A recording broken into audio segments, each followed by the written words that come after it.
there, welcome back to another edition of Just an Opinion. Today I'm going to discuss the G.I. Joe movies and miniseries.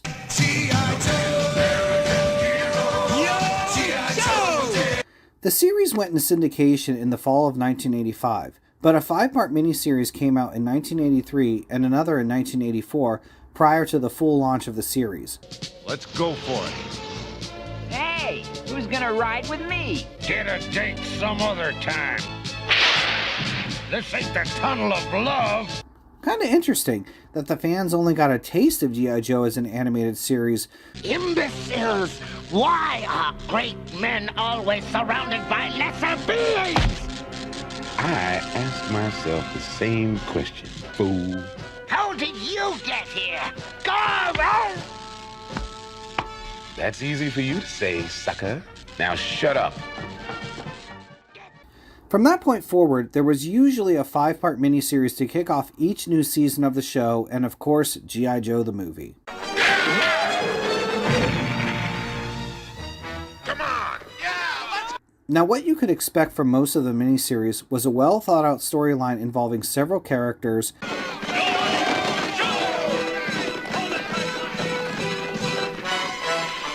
a power struggle between G.I. Joe and Cobra over something that could alter the world for nearly everyone, Beg your leaders to surrender to Cobra at once. You have 24 hours. Cobra! introductions to new characters and vehicles, and of course, everything you saw in the cartoon made you beg your parents to take you to Toys R Us. Go, go, go! It's Cobra! First up, we get the Mass Device, which came out in September of 1983. The new Sky Striker's a real beauty. Now with Cobra slithering around on the loose, we need all the help we can get. Hit the deck! I'm gonna kick the mustard out of that crazy hot dog. The focal point of this miniseries is in the title itself, a machine that Destro built that can teleport both objects and people.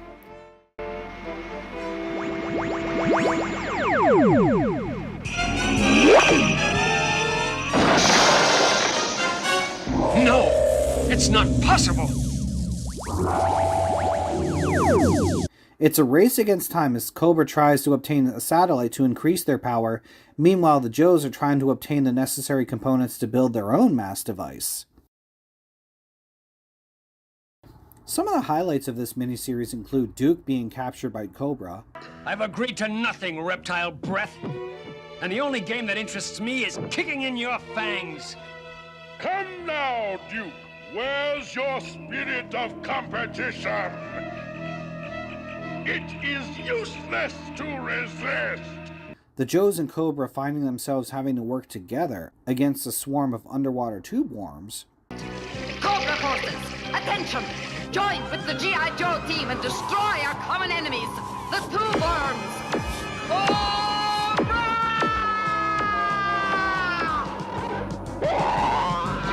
and my personal favorite, an emphasis on fan-favorite character Snake Eyes. After he sacrifices himself to save the Joes, What you've done, Snake Eyes. We owe you our lives. he is exposed to deadly radiation. While this didn't kill him, he is desolate and injured in a snowstorm. But in this desperate situation, he meets his best friend and future companion Timber.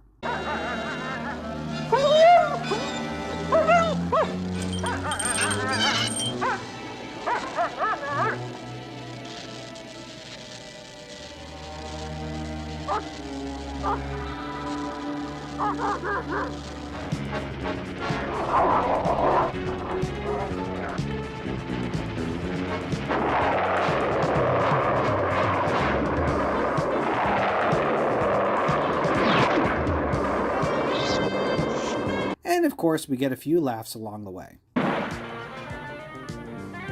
Hey, what's happening, landlubbers?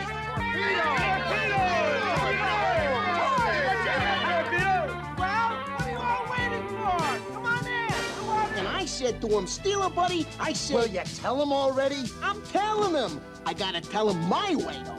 So anyway, I said to Stealer... There's no time to tell it your way. What me and Short Fuse figured was, If we could knock out that satellite, Cobra couldn't do nothing to the Big Apple. So, we built this here doohickey with Clutch's help. The miniseries introduced early on a power struggle within Cobra between Cobra Commander and Destro. Your stupid, bungled attempt to disintegrate New York has given our enemies the two commodities they must not be allowed: time and hope. Nothing undermines our cause more greatly than failure to execute our threats. In the end, the Joes prevail and restore everything back to normal. Well, almost. I think there's just enough juice to send the Eiffel Tower back where it belongs. Here goes. London? You put the Eiffel Tower back in London? I guess I goofed, but there's nothing I can do. All the elements are used up. Next up, we get The Revenge of Cobra, released in September of 1983. Firefly! Strike!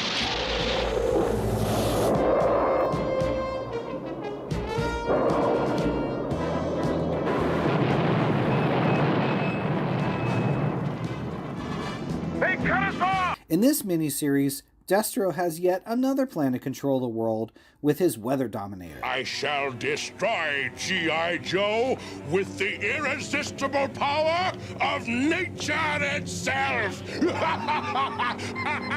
At first, Cobra seemingly has the upper hand. Watch as I unleash the sea and sky to do my bidding!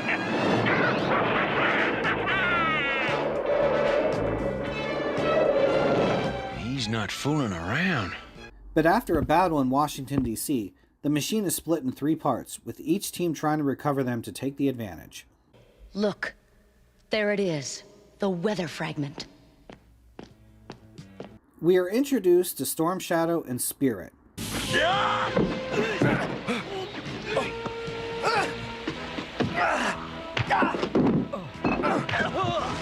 They are on opposite sides, but both have a tremendous amount of honor and respect that trumps personal feelings.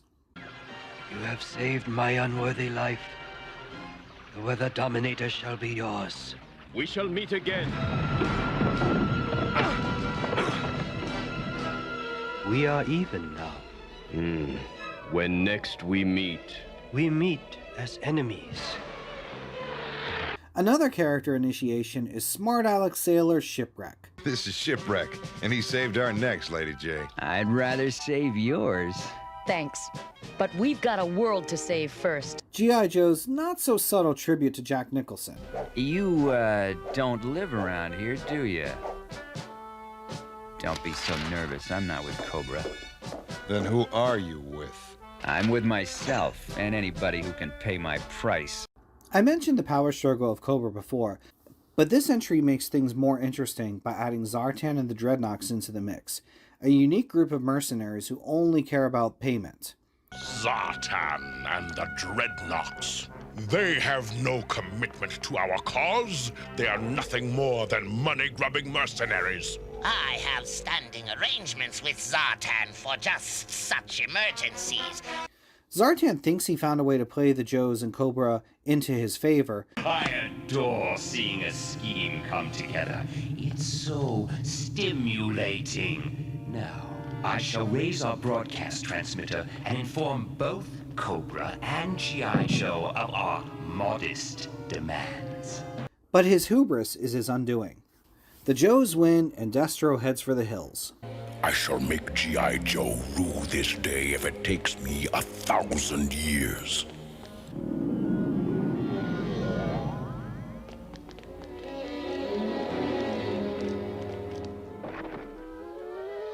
Zartan! In September of 1985, G.I. Joe would finally launch a full season of episodes, starting with the miniseries The Pyramid of Darkness. Flint, it looks like Destro's playing skyscraper hide and seek. We can't let him shake us. That nickel-noggin bozo's all the Cobra brass we got. This is one bozo who won't be got at all. This time, Cobra is planning to control the world by depriving it of electricity. When these control cubes are placed at each of the 4 corners of the Earth, they will link with the space station to form this pyramid, beneath which no electrical energy source will function. Without energy to power its vehicles and factories or run its military and defense systems, the world will crumble beneath our heel.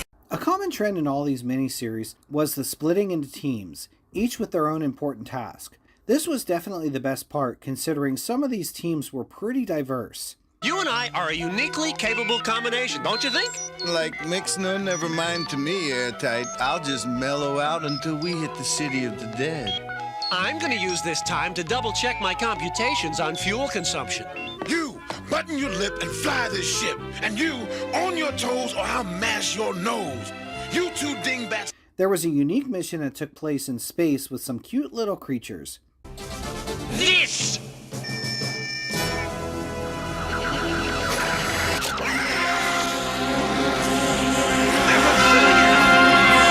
And Dusty and Mutt have to come up with a plan to gain control. You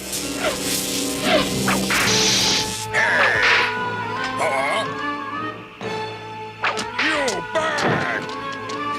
They're as dumb as they are ugly. Word! No, no, no, no, no!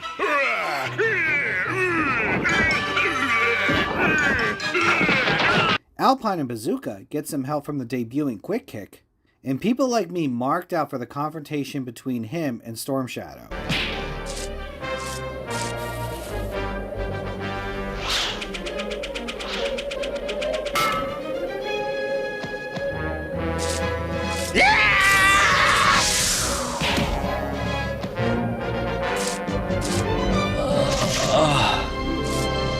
But in the end, I think we all wanted a frozen fudgy bar. Fudgies! Say what?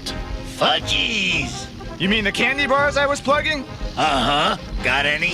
Frozen fudgies, what a treat! Lots of chocolate, really sweet, full of taffy, raisin, and nuts. They'll melt in your mouth and turn to lead in your guts. Mmm, gross. Mmm, good. But the best odd couple team up was Shipwreck and Snake Eyes. Try not to attract attention. Sure, who'd notice a wet sailor with a parrot and a silent masked man with a timber wolf? They had to resort to some pretty covert undercover work as to not expose themselves to the enemy. Music to soothe the savage beast!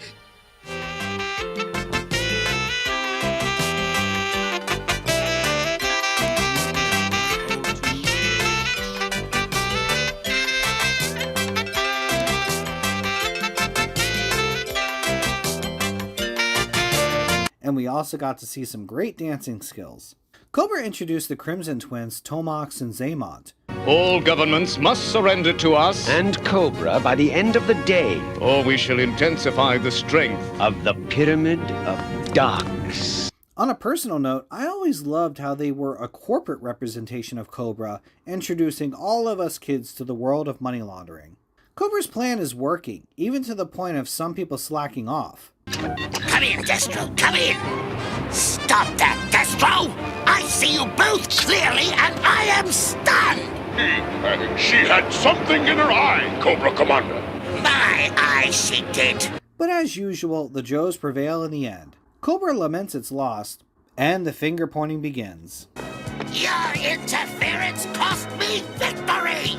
We should have taken control sooner! Your vain denseness destroyed our tactical advantage. I have everything under control until you imbeciles got pretentious. You pea-brained carbon copies of identical dumbbells! You're responsible! Your fault! His fault! Your fault! His fault! Your fault! Season 2 of the G.I. Joe series was launched with the 5-part storyline Arise, Serpentor, Arise in September of 1986. Know that I am the one you seek. I am the one born to rule, destined to conquer. Let those who fear me follow me. Let those who oppose me die. For I am Serpentor, and this I command! Earlier Earlier in the year, a huge set of figures and vehicles were released, so Season 2 was jam-packed with added characters and more. A huge debut was Sergeant Slaughter. That's Sergeant Slaughter! He must have picked up Dial Tone's message. Wow! Holy mackerel! Come on, you guys!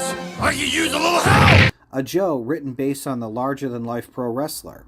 The beginning finds the Joes very passive, arguably lazy, thinking their days of fighting Cobra are behind them. You call this military discipline?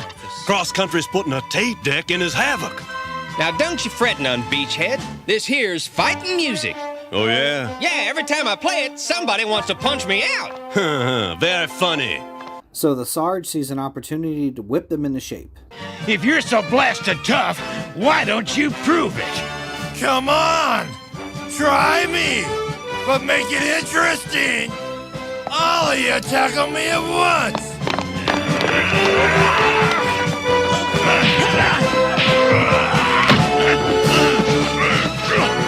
Did I make my point? With the Joe's roster expanding, so is Cobra with the addition of Dr. Mindbender. Instead of Cobra trying to take over the world with a machine or a device, he masterminds a plan to create a new leader, one that won't fail as Cobra Commander had. Since our present leader is worthless, I will create a new one! Gentlemen, I give you the double spiral of life itself, DNA. Deoxyribonucleic acid. I propose to construct our new leader out of DNA molecules taken from history's greatest conquerors. Some kids learned about DNA from Jurassic Park. I learned through G.I. Joe. The Joes and Cobra are off to the races, with the latter trying to obtain DNA of the world's greatest leaders. The military brilliance of Napoleon, the ferocity of Genghis Khan, the leadership of Alexander, the evil of Ivan the Terrible. These and the qualities of many others shall merge into our new synthetic leader, the Cobra Emperor. Never! I won't allow it! Once again, we have teams split up across the world. We get some great action scenes. Jack Stewart, you is avenged! That maniac is going to ram us! Jump! Go! All right! Yahoo! Let's knock him back, Joes! Way back! Yo, Joe! Go, man, go! And we also get some laughs. As of now, your little experiment is deader than disco! Come, Scrap Iron. Deader than disco. I like that. I could have been a great stand-up comedian. They're alive, General! Son of a gun after 18 hours under that mess. Beachhead, I want to talk to you about your deodorant. What do you mean? I don't use deodorant. That's what I want to talk to you about.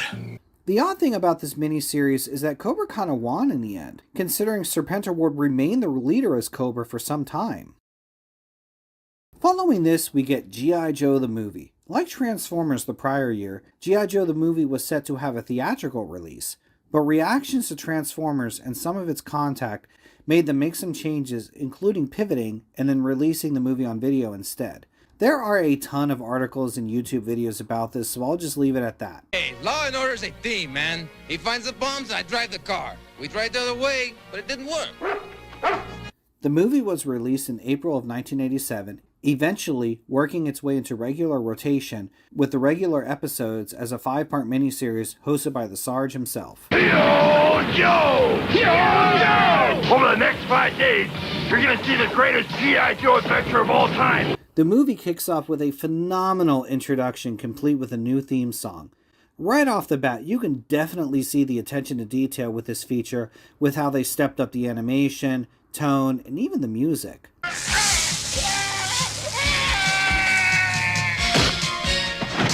For the plot, this time it's the Joes with the magical device that will save the world.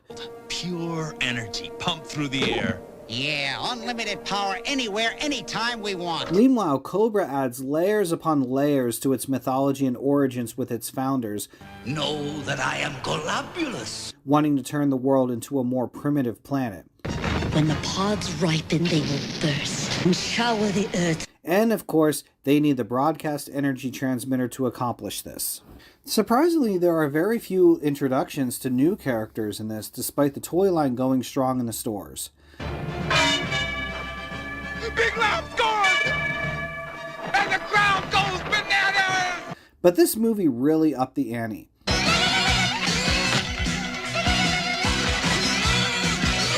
The battle scenes are pretty extreme, arguably nightmarish.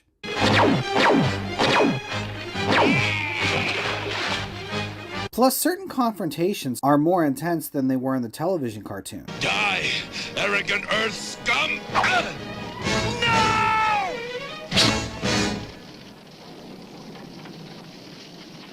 Duke? And surprisingly, we see a new dimension of Cobra Commander.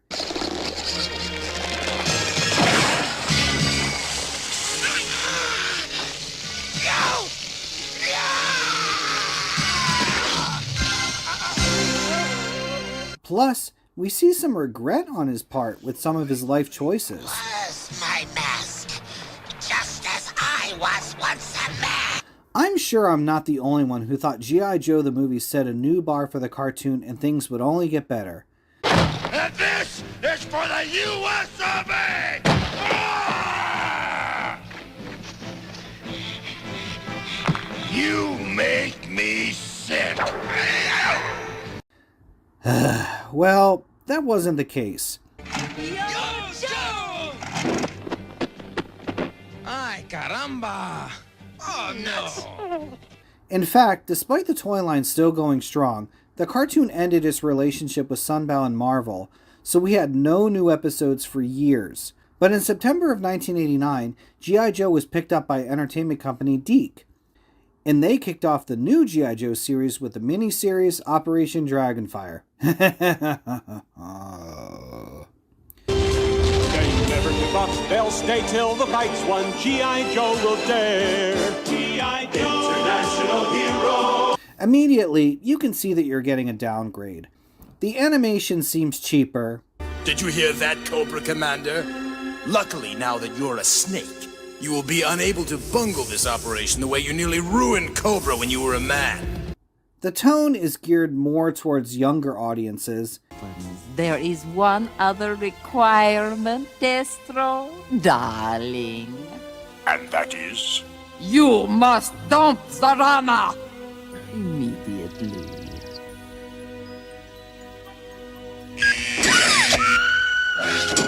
Baroness, consider her dumped.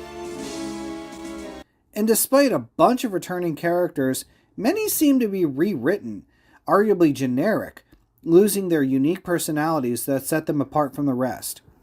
I'll be honest, the plot is very forgettable, so I'll just focus on some highlights. Cobra is struggling with Serpentor as their leader, so a small group find a way to resurrect Cobra Commander.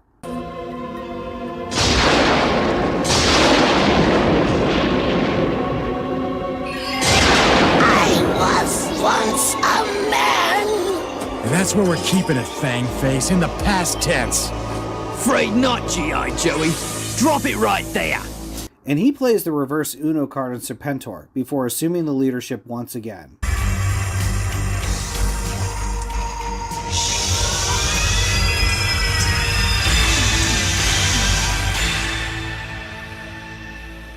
Bravissimo!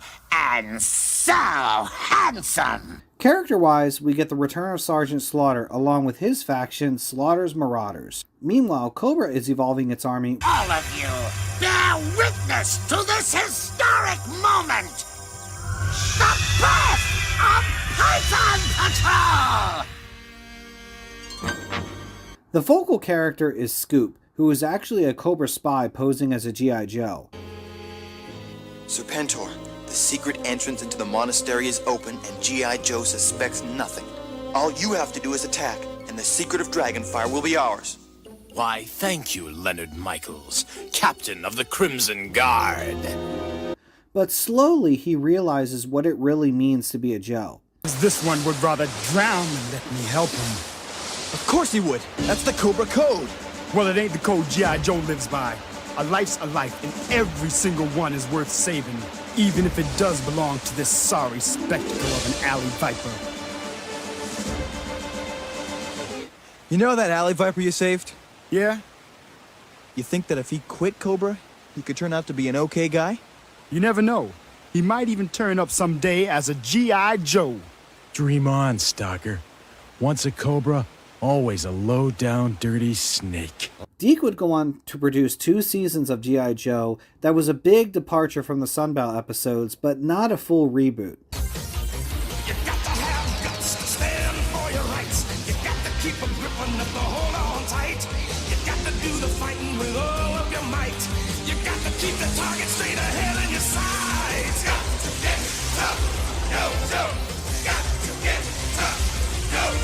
Operation Dragonfire was the final miniseries, at least as far as when I was watching the series.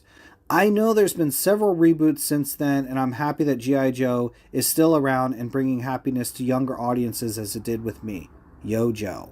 Thank you so much for watching, and please do leave a comment. I'll be back soon, but this time I'm going to focus on the short-lived television series Drexel's Class. I hope you check it out.